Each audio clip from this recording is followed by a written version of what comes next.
با نام و یاد خدا. سلام دوستان عزیز و مهربونم. امشب هم شما رو به شنیدن یک داستان دلنشین دیگه در کانال شب‌های پرستاره دعوت میکنم.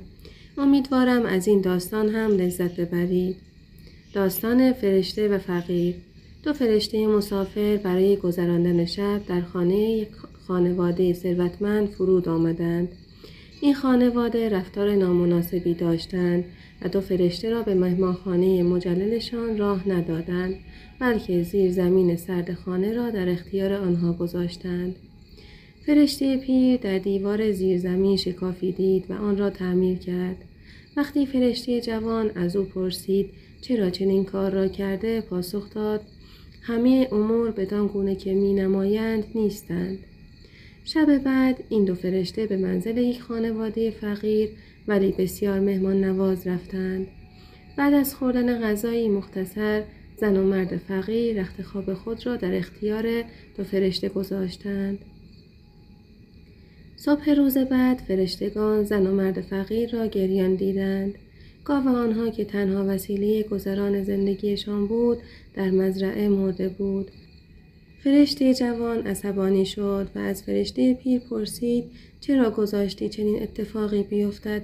خانواده قبلی همه چیز داشتند و با این حال تو کمکشان کردی، اما این خانواده دارایی اندکی دارند و تو گذاشتی که گاوشان هم بمیرد. فرشته پیر پاسخ داد وقتی در زیر زمین آن خانواده ثروتمند بودیم دیدم که در شکاف دیوار کیسه طلا وجود دارد. از آنجا که آنان بسیار حریص و بددل بودند شکاف را بستم و طلاها را از دیدشان مخفی کردم. دیشب وقتی در رخت خواب زن و مرد فقیر خوابیده بودم فرشته مرگ برای گرفتن جان زن فقیر آمد و من به جایش آن گاو را به او دادم. همه امور بدان گونه که نشان می‌دهند نیستند و ما گاهی اوقات خیلی دیر به این نکته پی می‌بریم. پس به گوش باشید، شاید کسی که زنگ در خانه تو را میزند فرشته‌ای باشد و یا نگاه و لبخندی که تو بی تفاوت از کنارش میگذری آنها باشند که به دیدار اعمال تو آمده اند. خب دوستان، قصه ما به سر رسید.